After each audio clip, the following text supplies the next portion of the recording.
নারায়ণগঞ্জ থেকে গ্রেফতার আরসা প্রধান সহ ৬ জন ১০ দিনের রিমান্ডে। তুলসীর বক্তব্যে সম্পর্কে প্রভাব পড়বে না বলছেন অর্থ উপদেষ্টা।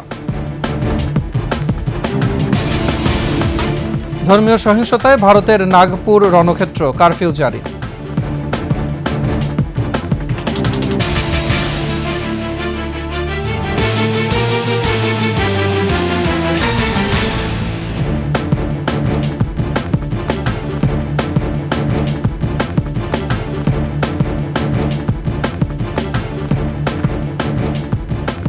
শুনছিলেন সংবাদ শিরোনাম। আমন্ত্রণ ২১ সংবাদে, সাথে আছে মুজাহিদুল ইসলাম। দর্শক, ২১ টেলিভিশনের সংবাদ একসাথে সরাসরি দেখতে পাবেন আমাদের ফেসবুক পেজ www.facebook.com/2124 অনলাইনে। এছাড়া সাবস্ক্রাইব করতে পারেন www.youtube.com/@21 টিভি মিয়ানমারের সশস্ত্র সন্ত্রাসী group Arakan Rohingya Salvation Army ARSA প্রধান আতাউল্লাহ আবু জুনুনি ও ৫ সহযোগীকে ১০ দিনের রিমান্ডে পাঠিয়েছে আদালত। তদন্তকারী কর্মকর্তারা দুটি মামলায় ১০ দিন করে ২০ দিনের রিমান্ড আবেদন করেন। গত রোববার সিদ্ধিরগঞ্জের ভূমিপল্লীতে অভিযান চালিয়ে ৬ জনকে আটক করে র্যাব। পরে তাদের দেয়া তথ্যে ময়মনসিংহে অভিযান চালিয়ে আরও ৪ জনকে আটক করা হয়। নারায়ণগঞ্জ থেকে রবিউল ইসলামের তথ্য ছবিতে ডেস্ক রিপোর্ট। মিয়ানমারের সশস্ত্র সন্ত্রাসী group Arakan Rohingya Salvation Army ARSA এই দলটি বাংলাদেশের টেকনাফের রোহিঙ্গা ক্যাম্পেও চালাচ্ছে সন্ত্রাসী কার্যক্রম। সন্ত্রাসী গ্রুপটির গোপন বৈঠকের খবর পেয়ে নারায়ণগঞ্জের সিদ্ধিরগঞ্জের ভূমিপল্লীতে অভিযান চালায় র্যাব। আটক করা হয় ৬ জনকে। পরে তাদের দেয়া তথ্যে ময়মনসিংহে অভিযান চালিয়ে আরও ৪ জনকে আটক করে র্যাব। পরে নারায়ণগঞ্জের সিদ্ধিরগঞ্জ থানায় র্যাব বাদী হয়ে সন্ত্রাস বিরোধী ও অবৈধ অনুপ্রবেশ আইনে দুটি মামলা দায়ের করে। বিকেলে আদালতে পাঠানো হয় আসামিদের। ১ নম্বর আসামি আতাউল্লাহর বিরুদ্ধে একাধিক মামলা আছে, এটা ওই আয়ু যাচাই বাছাই করতেছে। আদালতে তদন্তকারী কর্মকর্তারা দুটি মামলায় ১০ দিন করে ২০ দিনের রিমান্ড আবেদন করেন। শুনানি শেষে আদালত ২ মামলায় ৬ জনের ৫ দিন করে ১০ দিনের রিমান্ড মঞ্জুর করেন। রাষ্ট্রের ক্ষতি করার জন্য, ষড়যন্ত্র করার জন্য একটা অশুভ পায় ধরার চেষ্টা করে ৬ জনকেই ৫ দিন করে রিমান্ড মঞ্জুর করেন। 2 মামলা রিমান্ড মঞ্জুর করেন এবং ১৫ দিনের মধ্যে এই রিমান্ড কার্যকর করার জন্য ঘোষণা দেন। গ্রেফতারের সময় তাদের কাছ থেকে ২১,৩৯,০০০ টাকা ইউএস ডলার ও রিঙ্গিত সহ বৈদেশিক মুদ্রা, Archer combat uniform, mobile phone জব্দ করা হয়। মহিমা পলি, ডেস্ক রিপোর্ট, ২১ টেলিভিশন। ধর্মীয় সংখ্যালঘু নিপীড়ন প্রসঙ্গে মার্কিন গোয়েন্দা প্রধান তুলসী গ্যাবার্ডের বিস্ফোরক মন্তব্যে কড়া প্রতিক্রিয়া জানিয়েছে ঢাকা। মন্তব্যকে গুরুতর মনে করছেন পররাষ্ট্র উপদেষ্টা তৌহিদ হোসেন। তবে বাংলাদেশের অর্থনীতিতে বহুপাক্ষিক বা দ্বিপক্ষীয় সম্পর্কে প্রভাব পড়বে না বলে জানিয়েছেন অর্থ উপদেষ্টা সালেহ উদ্দিন আহমেদ। বিস্তারিত আকবর হোসেন সুমনের রিপোর্টে। গেল ১৬ মার্চ বৈশ্বিক নিরাপত্তা সহযোগিতার ক্ষেত্রে গুরুত্বপূর্ণ পদক্ষেপ হিসেবে বিশ্বের শীর্ষ গোয়েন্দা সংস্থার প্রধান ও জাতীয় নিরাপত্তা উপদেষ্টারা একত্রিত হন নয়াদিল্লিতে। এতে যোগ দেন মার্কিন গোয়েন্দা প্রধান তুলসী গ্যাবার্ড। এ সময় ভারতীয় সংবাদ মাধ্যম এনডিটিভি ওয়ার্ল্ডকে সাক্ষাৎকার দেন তুলসী গ্যাবার্ড। উঠে আসে বাংলাদেশ প্রসঙ্গ। বাংলাদেশে ধর্মীয় সংখ্যালঘুদের নিপীড়ন ও হত্যা এবং ইসলামী সন্ত্রাসীদের হুমকির মধ্যে ইসলামী খিলাফত অনুযায়ী শাসন করার আদর্শ ও উদ্দেশ্য নিহিত আছে বলে মন্তব্য করেন Gabbard. The talks are just beginning between President Trump's new cabinet coming in and the government of Bangladesh, but this continues to remain a central focus area of concern, once again with the threat of Islamist terrorists and their overall effort, the global effort of all of these different groups. বিষয়টি গুরুতর আখ্যা দিয়ে সরকারের অবস্থান পুনর্ব্যক্ত করেন পররাষ্ট্র উপদেষ্টা। এটা একটা সিরিয়াস স্টেটমেন্ট এবং সেটার ব্যাপারে সরকারের একটা রিঅ্যাকশন আছে, একদম পারফেক্ট, এবং এই রিঅ্যাকশন দুটো হতে পারে না, there is only one problem. তবে ওই মন্তব্যে যুক্তরাষ্ট্রের সঙ্গে সম্পর্কের প্রভাব পড়বে না বলে জানান অর্থ উপদেষ্টা। তুলসী গ্যাবার্ড যেরকম উত্তর দিয়েছে এবং সেটার প্রসঙ্গে অনেকে বলেছে, আপনি অনেক জানেন, সেটা বলছে, এটা পেতে আমাদের কোনো ইস্যু নেই। তবে ওইসব মন্তব্যে আমাদের অর্থনৈতিক কোনো বহুপাক্ষিক সম্পর্ক বা দ্বিপাক্ষিক সম্পর্ক প্রভাব পড়বে না। তুলসীর মন্তব্যের পরপরই এর কড়া প্রতিক্রিয়া জানায় অন্তর্বর্তী সরকার। প্রধান উপদেষ্টার প্রেস উইং থেকে পাঠানো বিবৃতিতে বলা হয়, তুলসী গ্যাবার্ডের এই মন্তব্য বিভ্রান্তিকর এবং বাংলাদেশের ভাবমূর্তি ও সুনামের জন্য ক্ষতিকর। বাংলাদেশ ঐতিহ্যগতভাবে শান্তিপূর্ণ ও অন্তর্ভুক্তিমূলক ইসলাম চর্চার জন্য সুপরিচিত এবং চরমপন্থা ও সন্ত্রাসবাদের বিরুদ্ধে লড়াইয়ে অসাধারণ অগ্রগতি অর্জন করেছে। এছাড়া বিবৃতিতে উল্লেখ করা হয়, বাংলাদেশকে ভিত্তিহীনভাবে ইসলামী খিলাফতের সঙ্গে যুক্ত করার অর্থ হল বাংলাদেশের জনগণ এবং আন্তর্জাতিক সহযোগীদের কঠোর পরিশ্রমকে খাটো করে দেখা, যারা শান্তি, স্থিতিশীলতা ও উন্নয়নের জন্য প্রতিশ্রুতিবদ্ধ। আকবর হোসেন সুমন, 21 টেলিভিশন, ঢাকা।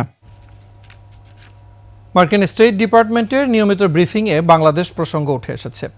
এবারও সাংবাদিকরা সংখ্যালঘু নির্যাতন ইস্যুতে প্রশ্ন তুললে মার্কিন পররাষ্ট্র দফতরের নবনিযুক্ত মুখপাত্র ট্যামি ব্রুস একে কূটনৈতিক বিবেচনার বিষয় হিসেবে উল্লেখ করেন। ব্রিফিংয়ে তাকে প্রশ্ন করা হয়, প্রেসিডেন্ট ট্রাম্প বাংলাদেশের হিন্দু সম্প্রদায়ের উপরে আক্রমণ নিয়ে উদ্বেগ প্রকাশ করেছিলেন।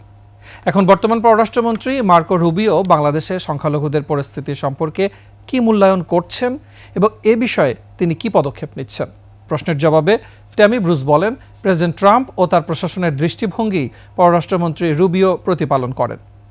কূটনৈতিক আলোচনা এবং সংশ্লিষ্ট পক্ষগুলোর মধ্যে আলোচনা ছাড়া আগাম কোনো অনুমান বা মন্তব্য করা উচিত নয় বলেও জানান তিনি।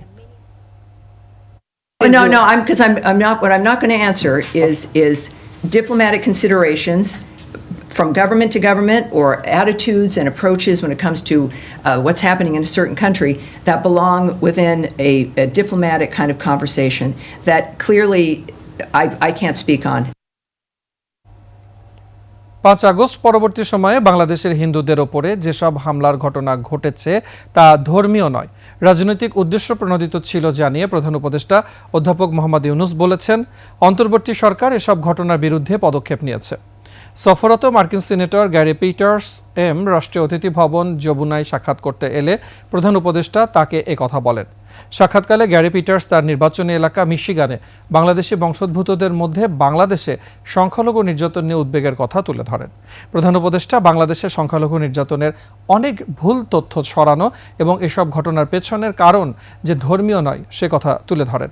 নির্বাচন এবং সংস্কার প্রসঙ্গে আলাপকালে অধ্যাপক ইউনূস বলেন, রাজনৈতিক দলগুলো যদি ছোট আকারের সংস্কার চায় তাহলে ডিসেম্বর নাগাদ নির্বাচন হবে, তবে বড় সংস্কার চাইলে আরও কয়েক মাস পরে নির্বাচন হবে। কাতারের ব্যবসায়ীদের বাংলাদেশে আরও বেশি বিনিয়োগ করার আহ্বান জানিয়েছেন প্রধান উপদেষ্টা ডক্টর মোহাম্মদ ইউনূস। দেশটির রাষ্ট্রদূত সিরায়া আলী আল কাহাতানি রাষ্ট্রীয় অতিথি ভবন যমুনার প্রধান উপদেষ্টার সাথে সাক্ষাৎ করেন। সে সময় প্রধান উপদেষ্টা বলেন, বাংলাদেশ এখন বিদেশি বিনিয়োগের জন্য প্রস্তুত। আগামী এপ্রিলে ঢাকায় আন্তর্জাতিক বিনিয়োগ সম্মেলন হবে। বাংলাদেশের ইকোনমিক জোনগুলো কাতারের ব্যবসায়ীদের বিনিয়োগের জন্য খুবই আকর্ষণীয় হবে।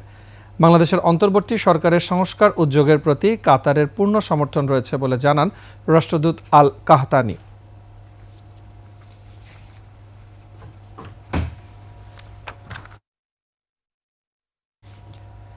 সাবেক প্রধানমন্ত্রী শেখ হাসিনা ছেলে জয়, মেয়ে পুতুল, তার বোন শেখ রেহেনার 31টি ব্যাংক হিসাব অবরুদ্ধের আদেশ দিয়েছে আদালত। দুপুরে দুদকের মহাপরিচালক আক্তার হোসেন জানান, মানি লন্ডারিংয়ের প্রমাণ পাওয়ায় সাবেক সংসদ সদস্য মৃণাল কান্তি দাস ও তার স্ত্রীর বিরুদ্ধে মামলা করেছে দুদক। এছাড়াও দুর্নীতির অভিযোগে বিসিবির সাবেক সভাপতি নাজমুল হাসান পাপনের বিরুদ্ধে অনুসন্ধানে দুদক। বিস্তারিত সুমায়া খানের রিপোর্টে।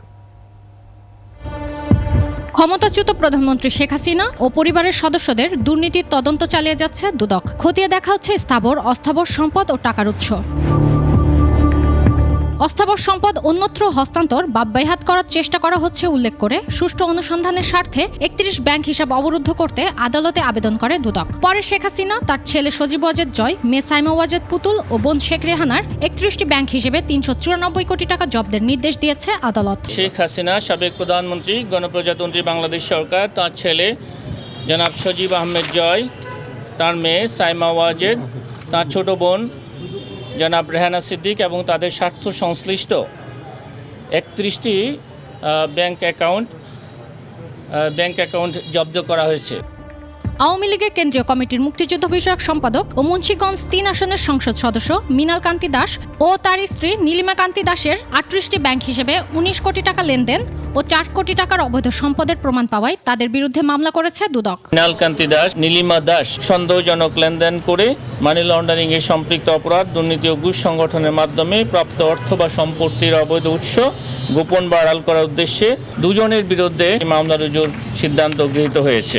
এছাড়াও ক্রিকেট বোর্ডের অর্থ আত্মসাৎ সহ বিভিন্ন অভিযোগে বিসিবির সাবেক সভাপতি নাজমুল হাসান পাপনের বিরুদ্ধে অনুসন্ধান শুরু করেছে দুদক। নাজমুল হাসান পাপন বিভিন্ন অনিয়ম ও দুর্নীতির মাধ্যমে বাংলাদেশ ক্রিকেট বোর্ড ও সরকারি অর্থ আত্মসাৎ পূর্বক বেক্সিমকো ফার্মাসিউটিক্যাল কোম্পানিতে কর্মরত জামাত ও অন্যান্য কর্মকর্তাদের যোগসাজশে হুন্ডির মাধ্যমে বিদেশে অর্থ পাচারের অভিযোগে ইতিমধ্যে অনুসন্ধান শুরু করা হয়েছে। সুমাইয়া খান, 21 টেলিভিশন, ঢাকা। অন্য বছর ঈদের বাজারে কেবল ভারতীয় পোশাক বিক্রি হয় 3,000 কোটি টাকার, কিন্তু এবারে ভারতীয় কাপড় বাদ দিয়ে দেশীয় কাপড়ের দিকে ঝুঁকছে ক্রেতারা। পাশাপাশি পাকিস্তান, চীন, দুবাই সহ অন্য দেশের কাপড়ও কিনছে বেশি। কেউ বলছেন ভারতীয় পণ্য বয়কট, কেউ বলছেন দেশীয় পণ্যের মান ভালো হওয়ার কারণে ভারতীয় পণ্য কিনছেন না তারা। কেবল ভারত নয়, বিদেশি পণ্য বেচা বিক্রি কমে আসলে উপকৃত হবে দেশীয় উদ্যোক্তারা। আরও জানাচ্ছেন তৌহিদুর রহমান। একসময় ঈদ মানেই ছিল ভারতীয় পোশাকের রমরমা ব্যবসা। ভারতের বিভিন্ন চ্যানেলে প্রচারিত সিরিয়াল নাটকের নামে তৈরি পোশাক কেনার জন্য ক্রেতারা হুমড়ি খেয়ে পড়তেন। ঈদে ভারতের পোশাক কিনে না দেয়ায় আত্মহত্যা, এমনকি স্বামী স্ত্রীর মধ্যে ছাড়াছাড়ির ঘটনাও পর্যন্ত ঘটেছে। তবে ঢাকার মার্কেটগুলোতে এবার ভারতীয় পণ্য নেই বললেই চলে। ক্রেতারা বলছেন এখন পাকিস্তান, চীন, দুবাই, তুরস্ক সহ ইউরোপ, আমেরিকার পণ্যই পছন্দ তাদের। চায়না, থাই, ব্যাংকক এই টাইপের কান্ট্রির ড্রেসগুলো এখন টোটালি বেশি চলছে, সো দ্যাটস এই কান্ট্রির প্রোডাক্টগুলো আমার বেশি পছন্দ। দেশীয় তো অবশ্যই নেব, সাথে যেটা ভালো লাগে। আমি কখনোই ইন্ডিয়া কিংবা পাকিস্তান কিংবা বাংলাদেশ কিংবা আমেরিকান এই ড্রেসগুলোকে ওভাবে প্রায়োরিটাইজ করি না।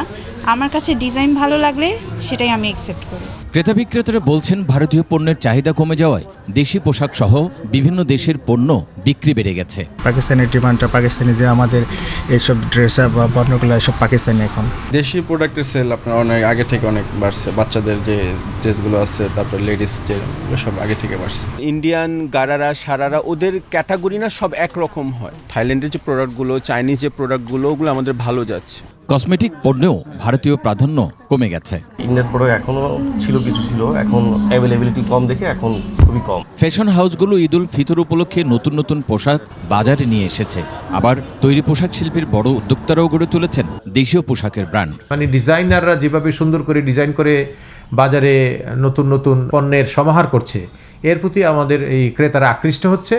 আরেকটা কারণ হচ্ছে যে ভারতীয় পণ্য বর্জনের একটা বিষয় এখানে প্রত্যক্ষভাবে জড়িত আছে। ভারতীয় পণ্য কম হওয়ার পিছনে, বিক্রি কম হওয়ার পিছনে এটাও একটা কারণ। অর্থনীতিবিদরা বলছেন দেশের অগ্রগতির জন্য মেড ইন বাংলাদেশের পণ্য গুরুত্বপূর্ণ। বিভিন্ন দেশ থেকে পণ্যের সুবিধাজনক বৈশিষ্ট্যগুলো ব্যবহার করে এখানে তুলনামূলক কম্পিটিটিভলি সেই পণ্যটি উৎপাদন করে বাজারজাত করা, সেটিতেই বাংলাদেশের ট্রেড সাকসেস। তবে ভারতীয় পণ্য বিক্রি কমলে দেশের পোশাক শিল্প এগিয়ে যাবে বলেও মনে করেন তিনি। তৌহিদুর রহমান, 21 টেলিভিশন, ঢাকা। এবারে বাণিজ্য সংবাদ।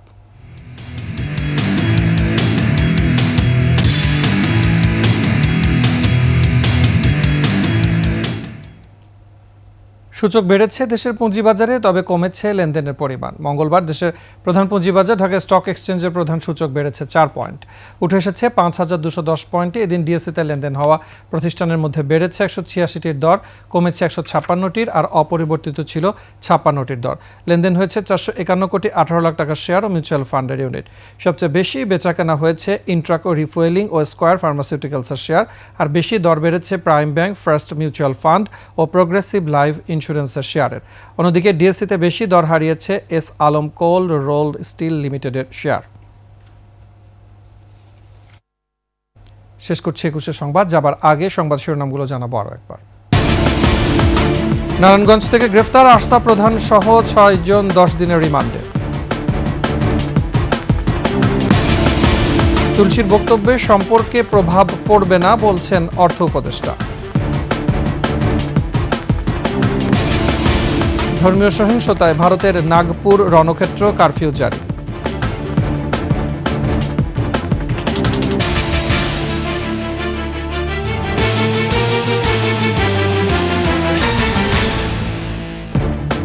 সর্বশেষ সংবাদ জানতে ডায়াল করুন 2021 নম্বর আর ভিজিট করুন ecushare-tv.com ওয়েবসাইটে। ফেসবুকে ভিজিট করতে পারেন www.facebook.com/ecushare24 অনলাইন। এছাড়া সাবস্ক্রাইব করতে পারেন www.youtube.com/ecushare চ্যানেলে। এতক্ষণ সাথে থাকার জন্য ধন্যবাদ। পরবর্তী সংবাদ দেখার আমন্ত্রণ রইল। একুশের সাথে থাকুন।